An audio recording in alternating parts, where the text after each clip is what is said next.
Hello, everyone, and welcome to our panel on Storytelling Math, the children's book series that highlights math, diversity, and the power of storytelling. I'm Alyssa Mito Pusey, an executive editor at Charlesbridge and the co-editor of Storytelling Math. I am here today with a brilliant panel. Marlene Kliman is the founder of the Storytelling Math program and my co-editor on the book series. In over 25 years at TERC, which is a nonprofit dedicated to STEM education, Marlene has led national scale research and development projects involving math learning in public libraries, after school programs, community-based childcare settings, family homes, and other informal learning environments. Welcome, Marlene. Originally from Brazil, Ana Crespo moved to the US to pursue a master's degree in education. Here she fell in love with children's books and became a writer. Ana is the author of Leah and Luis, Who Has More, as well as several other books, including The Sock Thief, the winner of an International Latino Book Award. She lives with her family in Colorado. Welcome, Ana. JaNay Brown-Wood is a professor of early childhood education and the author of the storytelling math picture book, Too Small Tyson, as well as several other picture books, including Grandma's Tiny House, Shh, the Baby's Asleep, and Imani's Moon. JaNay lives in California with her husband and daughter. Welcome, JaNay. And last but not least, Jenny Lacika graduated from MIT after she discovered how math could break down walls and open doors. While studying math, she never stopped loving books. Jenny now lives in Santa Fe with her husband and 2 children. And again, Essie is her first book, and she has many more on the way. Welcome, Jenny. All right, so today we'll get a behind-the-scenes look at how Ana, JaNay, and Jenny developed their stories. We'll also learn how to extend the math beyond the books into the classroom and home. And we'll talk about why diversity is so important in children's math picture books. So let's start off by talking about Storytelling Math's mission. So Marlene, could you please tell us how and why you came up with the idea for the project and the series? Sure. Well, as Alyssa said, I've done a lot of work over the years helping community-based organizations include more math in what they do with children and families. And a lot of this work has involved math picture books in some ways. And librarians, childcare providers, and parents would often ask me to recommend math picture books. But I have found very, very few that incorporate 3 qualities that are vital.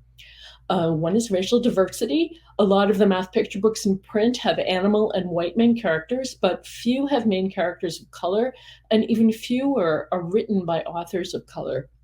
Another important quality is math content beyond counting and shapes. There are a lot of counting and shape books in print, but research in the last 20 years or so shows the importance of a much wider range of early math, including understanding of patterns, spatial relationships, informal measurement, and sorting and classifying.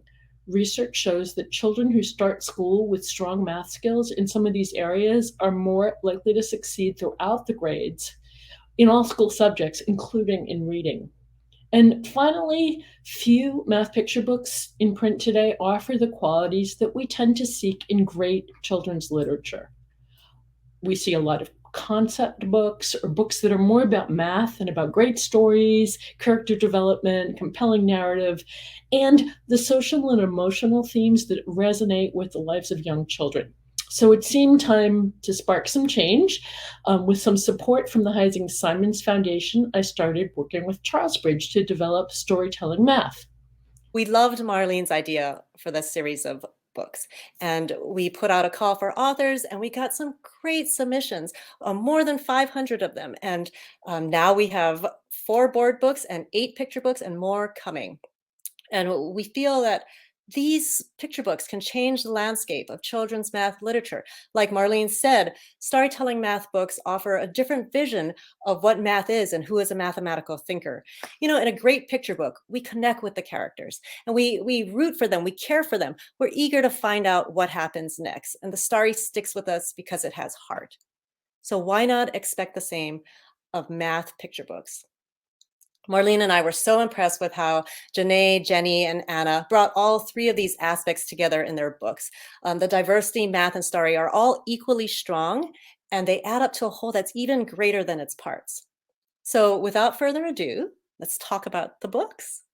Ana, JaNay, and Jenny Mathematical thinking plays a role in many aspects of children's lives. In each of your books, young kids use math as they address a dilemma in their everyday lives. Can you tell us about how your characters use mathematical thinking? So Lee and Louise, they are typical siblings, right? At least according to my experience with two younger siblings. When we did fight, as embarrassing as that may be to admit, over who had more of the foods we liked, Lee and Louise, who has more, is essentially that a discussion on the different methods that you can measure something. And that's how Lee and Louise use mathematical thinking. Each one of them is convinced that he or she has the more snacks. Louise appears to have more because his snacks come in a big bag with lots of them. Lee only has two snacks in a much smaller bag, but she's intrigued. She still thinks that perhaps she has more. And that's the premise of the story. It's the two of them debating and trying to figure out who has more through different ways of measuring the snacks. Thank you for that, Anna. So my story is Too Small Tyson, and it's really this heartwarming story about brotherhood. Specifically, you have Tyson, who is the youngest and the littlest brother, and all the brothers want to intervene. And basically, they tell him, "We got it, little man. Don't worry about it," whenever Tyson wants to give a helping hand. But in this story, what happens is their beloved pet goes missing. And while all the brothers are looking around trying to figure out how to find and save this pet, Tyson comes to the rescue with his proportional thinking. He has to figure out how to use the different tubes in Swish, his pet's cage, to get to Swish and to save the day. So he does a lot of this mathematical thinking because there's some comparisons in the different sizes of tubes and realizing, oh, two of these tubes makes one of these and three of these makes one of those. So that's really where this thinking is coming in, this mathematical thinking, and utilizing it for problem solving. In my book, again, Essie, Raphael is the older brother and he just loves his toys. Unfortunately, his overly exuberant baby sister Essie is always crashing into them. Raphael tries hiding, but Essie keeps finding him. So he comes up with a new strategy. He's going to build a barrier to keep Essie away from his toys. So he collects objects from around the house. He uses his spatial reasoning and he works with each object utilizing 3D geometry and pieces them all together into a barrier that he hopes will keep Essie out. These are all such universal, everyday experiences that all kids have dealt with. And the math is just organic and natural, and it just works so beautifully. But I know that was a lot of hard work because I was there behind the scenes. So Marlene, what was it like working with these authors to help them shape the math in their stories? Well, it was a dream come true in so many. More than a dream, I couldn't imagine how beautifully they would take math ideas and turn them into these amazing stories that everyone would want to read. I mean, our goal from the outset was to promote development of really beautiful, emotionally resonant math picture books that could become favorite bedtime stories for everyone, however they feel about math. So we started not with the math, but with the stories that these authors really wanted to tell, stories about families or about siblings or about finding your place in the world. And then we brainstorm ways that developmentally appropriate math could help the main characters achieve their goals in a really genuine way. And the authors knew how to take that spark of math and infuse it into their stories. I have just been so impressed by how you've worked with the authors back and forth and really bringing your experience in math to these books. But in all of these stories, the problem is solved not just through math, but also through empathy and compassion. Can the three of you authors talk a little bit about that and how your characters use social emotional thinking? When we think about child development, I think it's always important to keep in mind that, a child isn't just a mathematical thing. They're not just it's holistic development. It's physical, it's cognitive, it's social emotional. And to really help build and grow these full beings, children need all of those aspects of their developmental domains to be supported. And when you can do that with books, I think that that is a win-win. And you get them in these authentic ways that doesn't feel like a worksheet that says, sit down and add this up and write your answer here. No, the child gets to engage with this mathematical thinking with the character. And then on top of that, you have the social emotional piece as well, because you're having to solve or navigate social problems like sibling rivalry, or trying to be, trying to give a helping hand, but you have these brothers who see you as the baby boy and don't really think, we don't need your help. We got it. Don't worry about that. But then you can show your worth, right? So these books allow for the social emotional element to take place too. This is wonderful. And with Lee and Louise, it's about the same.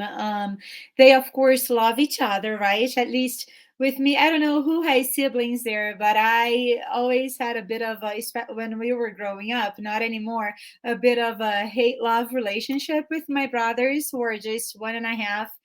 One is 1.5 years younger than me, and the other one is 3 years younger. But we still love each other, even though there are moments in which we hate each other, right?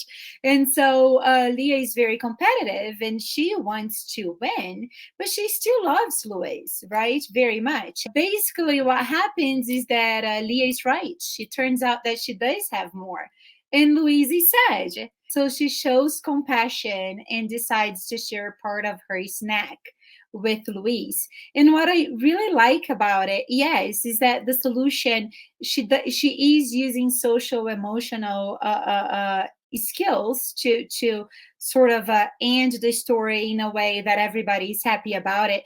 But yet she still has to use math, because she needs to know exactly how much she needs to take away from her snack to give to Louise, so that they both have the same.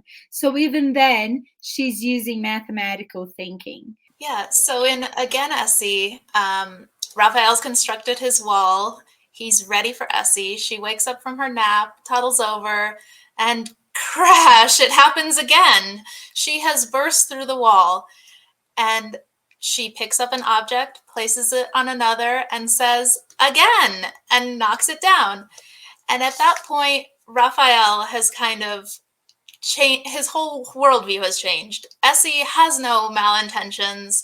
She just wants to play with him. He works with Essie. They work together to build something new together.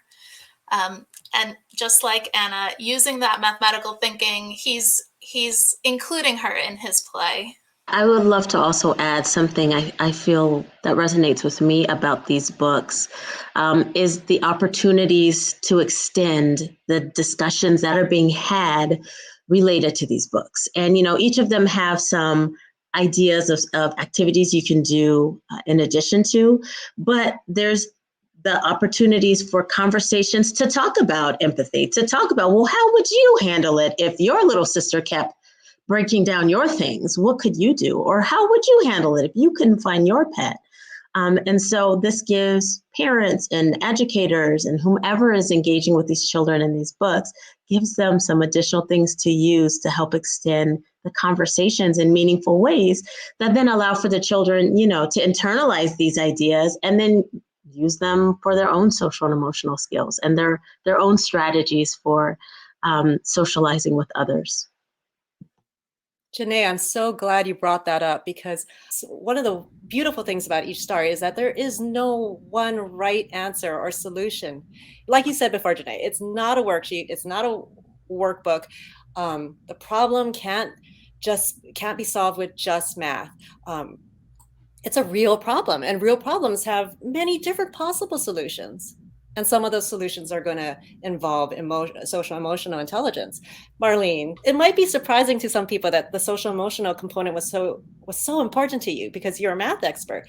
So can you talk a little bit about why it was key? I wanted these books to feel real.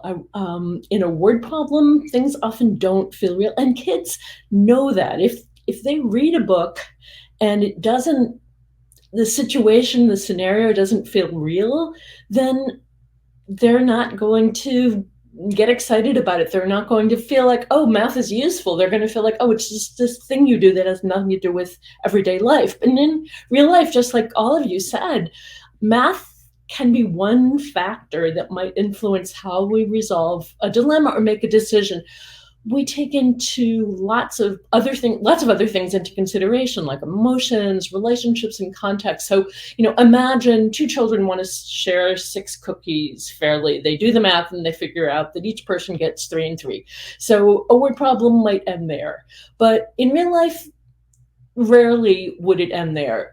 One person might not be hungry, a cookie might fall to the floor, so they have to share 5, or, kind of like in the situation Ana talked about, maybe the kids are having a fight and one decides to make it up to the other by giving her another cookie. So the math of 3 and 3 serves as a starting point, but in real life, it's those additional circumstances, the things we care about, the complexities of emotions that guide us on how we use our mathematical thinking as part of, but not necessarily all of, the resolution to a dilemma. That brings me to our next question about how these stories feel real, these characters feel real. And so I'd like you all to talk about, what experiences in your lives led you to create these stories? For me, again, SE is all about sibling dynamics, how a younger sibling interacts with an older sibling. And I'm a middle child, so I have an older brother and a younger brother, so I've been on both sides of this. And with siblings, there's a constant push and pull of wanting to be alone, but wanting to have somebody to play with, wanting to do things your way, but also, wanting somebody to do it with. And so that's really where I was coming from with this. So when I first started thinking about the type of story I wanted to write related to mathematical thinking and all of that, I really have to say that I wanted it to focus on Black male characters. And my reason for that is in society, we know that anti-Blackness persists. And we know there's especially, stereotypes and these narratives that are shared about African-American males. And I wanted to push against that with a different type of narrative, a narrative of Black brothers playing together. Yeah, they do some things like shooting hoops, but then there's also this element of, but caring for each other and looking out for each other and having this strong brotherhood and bond. And so I just wanted this story to show, that there are other narratives out there about Black males, and why not include one that also has math, shows them as mathematical thinkers, shows young Tyson as someone who can solve problems utilizing his understanding of, proportional relationships. So that's where I was really coming from. I wanted that Black brotherhood. I wanted it being shown in this positive light because it is positive, and, give this glimpse into a different experience. If we think about, sliding glass doors or windows, this glimpse into the Black boy, Black brother experience that we don't generally get to hear as much about. So that's where I was coming from when I was writing the story of Tyson.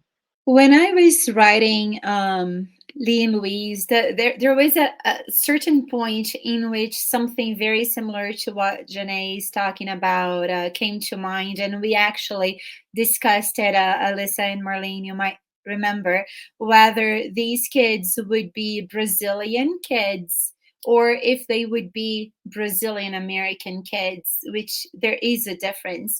And we ended up deciding together, I think I was pushing for it and you agreed with it, to have them be Brazilian Americans because we wanted them to speak 2 languages and we wanted Brazilian American kids and the kids of immigrants from everywhere to feel like it's okay to speak 2 languages and that's normal and that should be celebrated and etc.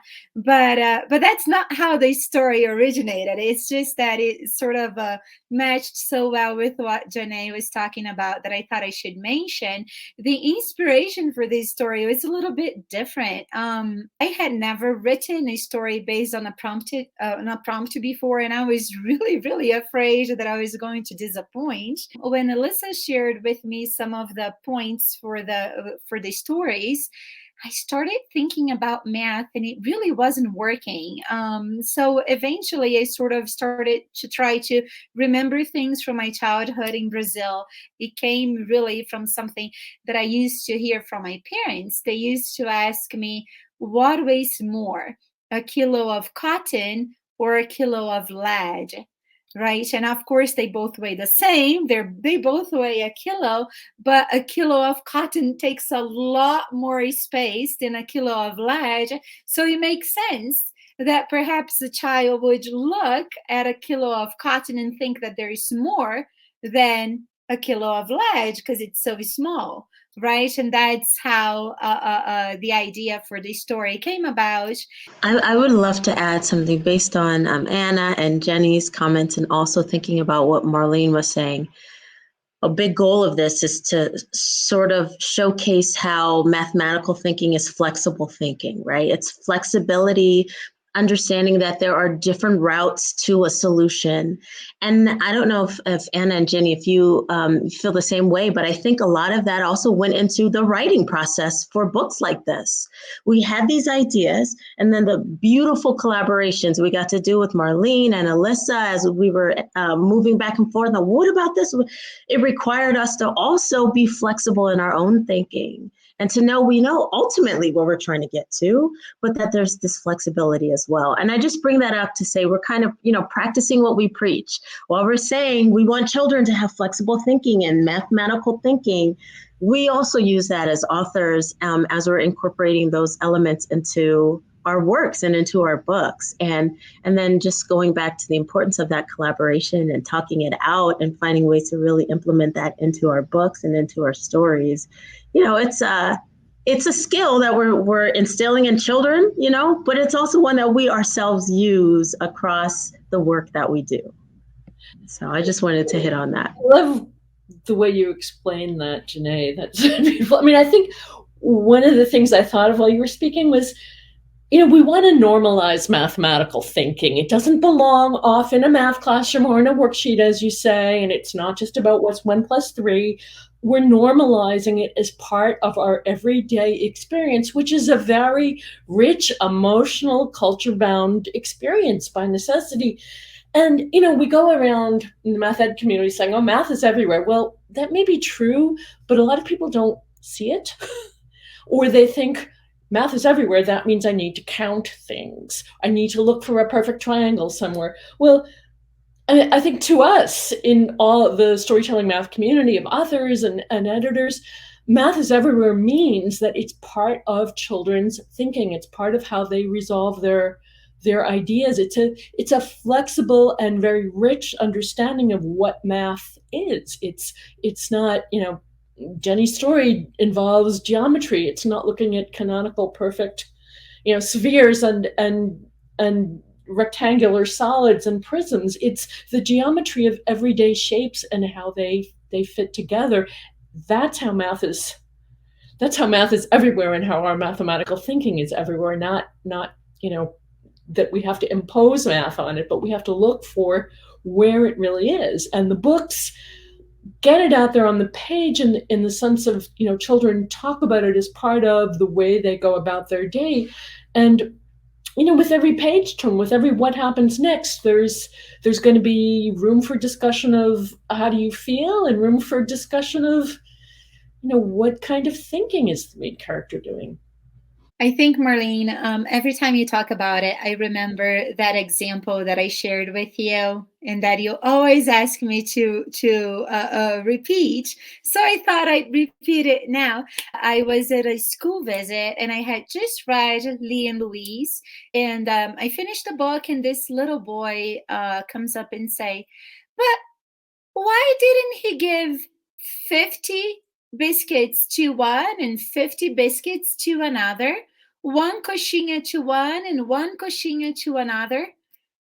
And yeah, that would have been a great way to solve the problem as well. They both would have the same, right? The same exact amount.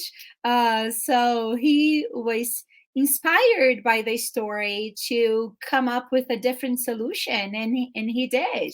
And it was a mathematically sound solution. So anyway, that was certainly one of the highlights from school visits I thought I'd share. I love that example. Thank you for sharing that. I think it just also showcases children's abilities. We underestimate their abilities, especially when we think about math, because right away we think math is complicated and it's equations but just as we've all been hitting on and Marlene has hit on, it's everywhere. It's everywhere. And so one of the additional challenges for us as adults and as educators is to be able to then highlight it and then label it and then show children this is math too, so that they're able to make these connections across their life tied to math in a meaningful way. Yeah, so thank you for sharing that, and I love that story. Each of your stories stars a child of color or children of color engaged in mathematical thinking. We're celebrating that. And why was this type of diversity and representation important to you? This story could be set in Brazil. The story itself could be set anywhere in the world. But I wanted these kids to be Brazilian Americans. I wanted them to reflect immigrant children or the children of immigrants that grow up speaking two languages in the midst of two cultures. I wanted children like Lee and Louise, like my own children, to see that they belong here, that they are represented on the pages of stories. And at the same time, I wanted kids who were not like Lee and Louise, kids who do not grow up speaking two languages or experiencing two cultures, to see that Lee and Louise and kids like them belong here. And so that was really the reasoning behind making Lee and Louise Brazilian American kids, hopefully very clearly on the pages of the book, especially now that we have a new book coming out next year, and Grandma comes to visit from Brazil. But that was the idea. It was to show people that speaking two languages is normal and it should be celebrated. Having an accent like I do is okay. All it means is that I speak more than one language. They should see that there is a value to it. And so that was the reasoning behind making Lee and Louise Brazilian American kids. I just have to say, not just a value to it, actual neurological brain benefits to being able to speak more than one language, right? So, super important. I wish I was fluent in more than one language. I'm not, but I wish I was. Thank you for sharing that. When I think about my book and this little Black boy using mathematical thinking, I can't help but to sort of bring up the cliche of, seeing is believing.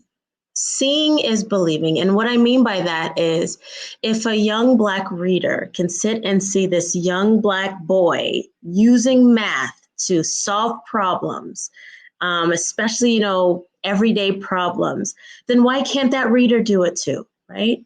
So often children need models. They need someone to see them doing this thing so that they can start to imagine themselves doing this thing.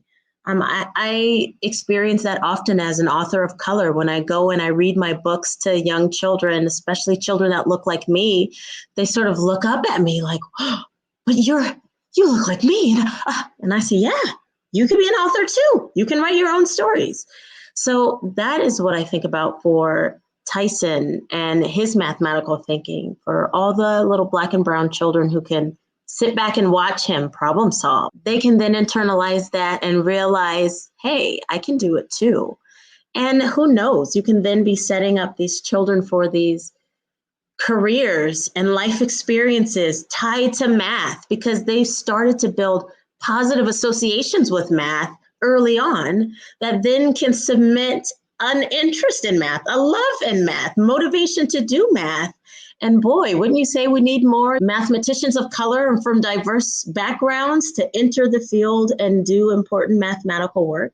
So I guess that's a long way of saying the thing that I really was hoping for is that children can see themselves in the characters as mathematical thinkers, and that they can internalize that themselves to know that they too are mathematical thinkers. Yeah, I agree wholeheartedly with what Janae says about kids seeing themselves as mathematical thinkers. But I also think a lot about the other side of that, about all kids expanding their idea of mathematical thinkers. For me, as a child interested in STEM, I was really fortunate to grow up in a household with an engineer. So at home, there was never a question of whether I was capable. But outside of the home, you know, the stereotypes and the idea of what a mathematical thinker looks like and it not looking like me, you know, that sometimes led to resistance or doubt in my abilities. And so for me, this series, I'm really excited about how it shows a wide range of mathematical thinkers and how anybody can be a mathematical thinker. And so I really love like the two sides, like a child, an individual can see themselves as a mathematical thinker, but also they can see other people as a mathematical thinker. There's research that shows that stereotypes about who is a mathematical thinker and who is not begin as early as preschool. So you've got 4-year-olds and younger with a sense of, you know, who based on the color of their skin is good at math and who is not. And even the most well-meaning adults can hold unconscious bias about young children's math abilities based on race. So picture books have literally an important role to play in showing that everyone can be a strong mathematical thinker. Most math picture books, as I mentioned earlier, in print either have animal or white main characters. Even today, they're still coming out with animal and white main characters. And a lot of people think, well, it doesn't matter, or let's use animal main characters because then we're not dealing with race. But that doesn't, having animal main characters doesn't give readers that all-important image of kids of color as mathematical thinkers. And there's research that shows that those images of white and animals and refrigerators and other non-animate objects doing mathematical thinking, they stick with us. They can influence our expectations and our biases. You know, there are more books coming out with kids of color who love math, or biographies of scientists and mathematicians of color, what were their childhoods like, and those are great. But I think that there's still a need for everyday kids who may not grow up to win a Nobel Prize or to major in math, but they're still strong mathematical thinkers. You don't have to grow up to love it, but it can be part of your life, and it should be part of your life. Thank you, everyone. So beautifully said. So moving on to our next question, Janae and Ana have touched upon this topic already, but each storytelling math book is or will be available in an English, Spanish bilingual edition. And some of the activity guides are available in a third language, so Chinese, Portuguese, and Cherokee. So Janae, as someone who works in early childhood education, can you expand upon your thoughts on the importance of language access? Absolutely. So I'm going to go back to a little bit of what I was talking about before. Dr. Rudine Sims Bishop, who said mirrors, windows, sliding glass doors, books can be each of those things. And our environments, our classroom environments, our home environments should have those things. But if we're thinking about mirrors, about books that reflect our own experience back to us in meaningful and positive ways, they can be powerful. And language, right? Language is such an important element of being human. We think with language, we use language to communicate. It's all of these different pieces. And so then when you're able to find books that then also share your first language, or maybe your home language, again, it's this validation that comes with it, especially because they're so difficult to find, right? We luckily, we see more Spanish language books and we see some increases, but the span of access to different languages, it's difficult to find. And you also have to ask, what message is that sending to those children who don't speak English, right? Who can't find books that are written in their home tongue. That's, I think, I love that Storytelling Math is providing that for children, because it's more than just, we already talked about the mathematical elements. We already talked about the social, emotional, and the narrative, but now we're talking about these concrete ways of really helping children to connect by being able to share these stories in their home languages and perhaps with their parents who might not be English speakers themselves, to then find this way to connect with these beautiful books. So I think those are some of my initial thoughts about the importance of having these books in different languages and how powerful and meaningful they can be. I love that the different guides in different languages invite the parents to participate. Because it's so important for the kid to connect with the parents this way. It will allow the child to really treasure that memory of reading with their parents, of doing activities with their parents, and etc. And if their parents are immigrants and perhaps do not speak English or speak little English, those activity guides are allowing the parents to participate and to engage in that educational experience with the kids. And I think it was a wonderful thing that you guys did the translation of the guides. I have to share that I don't have the experience of being bilingual or multilingual because I only speak English, but from different experiences that I've heard from students that I've worked with, sometimes there's this sort of fear of speaking that home language elsewhere, right? And then you start to see sometimes that loss of being able to be fluent. And then they become adults and they look back and they're like, I used to know Spanish, but I don't anymore. And I wish I did. But I just have to add in having these books, again, that are written in Spanish, that are children's books, that are quality. It's continuing to validate, like, no, your language is so important. And here's a way to continue to support it with books like this. So my hope is that, those children who are bilingual and who are multilingual and they're seeing these quality books in their language too, again, goes back to that validation. And really, it's so bizarre that sometimes seeing the ability to speak multiple languages is a bad thing, like that it becomes internalized that no, I don't speak Spanish at school. It's only English. Again, these books, I think, are this sort of jumping off point of continuing to help support bilingual children and really helping them to see the value and the benefit and the gift of being able to speak multiple languages. I really relate to that. My own family has suppressed our Spanish because hasn't historically been seen as academic. And I think that having these books and these foundational math skills available to more kids, and in particular kids who may be starting school where they might not fully understand the instruction that's available to them at first, but starting with this foundation, I think, is really nice, and having this accessible to them before going into that environment where maybe their first language is not as valued is really wonderful. And I have to give a shout out to Heising Simons Foundation, which provided the original funding for the books. They were always interested in increasing language access to the books. So they provided more funding for getting those books into Spanish bilingual editions and getting those activity guides into other languages. So more readers could have access. And that was so important. And we are very thankful. Let's talk about those activities in the books, because every storytelling math book has activities in the back that you can do at home. They don't require special materials. The activities are written by math experts from diverse backgrounds. We also have free activity guides that you can go online and download and try them out with your kids. So Marlene, what were your goals for these activities, and how can caregivers use them to extend and enrich the reading experience?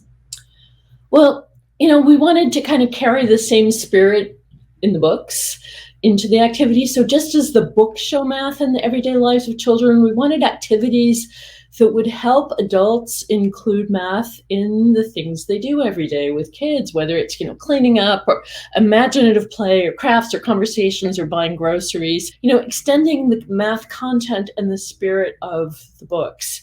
The activities are designed to be accessible for all parents, educators, librarians, and caregivers, whatever their math comfort level is. And they're all open-ended and encourage kind of being creative and talking about your mathematical thinking. So, authors, do you want to each talk about one of the activities? With Again Essie, my favorite activity is just collecting recyclables from around the home and building with them. I think it's really easy to organically incorporate questions about the shapes and how you can transform them, make them taller, make them more stable. And I actually really, really love challenging kids to build a tower taller than they are. Because, well, they have to take into account stability and height, but when they finish, there's such like a feeling of satisfaction that they just want to keep building. I really like the activity where children get to sort of draw out a cage space with different tubes for swish on the gerbil. And what I really like about that activity is, one, it's creative. It gives them a chance to draw and have fun, but that can just be the first step. The next step would be, okay, well, why don't we take some, toilet paper tubes and cut them in different sizes and try it this way. And so now it's moved from almost like this creating a model to then being able to build it out and just have this opportunity for lots of creativity and problem solving. The activity that I love the most is one in which allows the kids to compare different objects by weight and by size and etc. This is very stereotypical, by the way. We're talking about, defying stereotypes, but I'm going to say that it is a World Cup year. In the back of our minds, we all associate Latinx with soccer. That's not all we play. But we do get excited about soccer. And so this activity involves 3 different balls: a baseball, a soccer ball, and a beach ball that is way too big to fit in the window. But what I love about this activity is that, you can just try to compare weights and sizes, but you can also, if you're in a big space, you can kick the balls, find out which one goes farther. So there is so much that you can do with it, and in a very playful way that I'm always excited about sharing this activity, especially this year. It's really important to us to think about activities that it's not like you get it right and end of story, you move on to something else, that they're part of a conversation. So, like with Jenny mentioned, you're building, but they're getting that visceral sense of, well, what happens when I put a paper towel tube on top of a box? Well, maybe it rolls off. Why is the tower taller when I orient it this way as opposed to kind of like an oriented this way, but then I kind of have to hold it on. It's creative.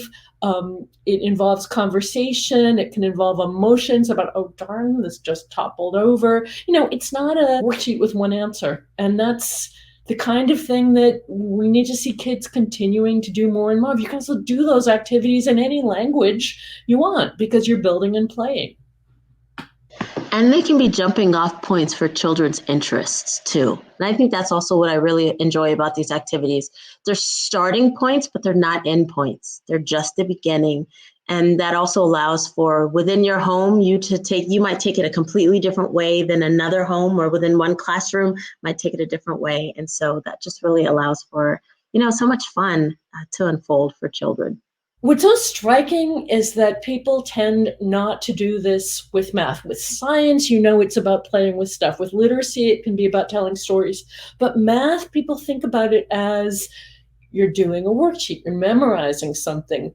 But it doesn't have to be that way. And good mathematical thinkers do a whole lot more than memorize. I mean, they do this kind of playing and experimenting. It's really vital for young children to have those experiences. Everyone, please, we hope you share these wonderful stories and activities with the children in your lives. We also hope that you visit the Storytelling Math landing page, where you'll find more resources that weave together math, diversity, and the power of story. Thank you to our authors and to Marlene for taking this deep dive into storytelling math. And thank you to everyone out there for joining us.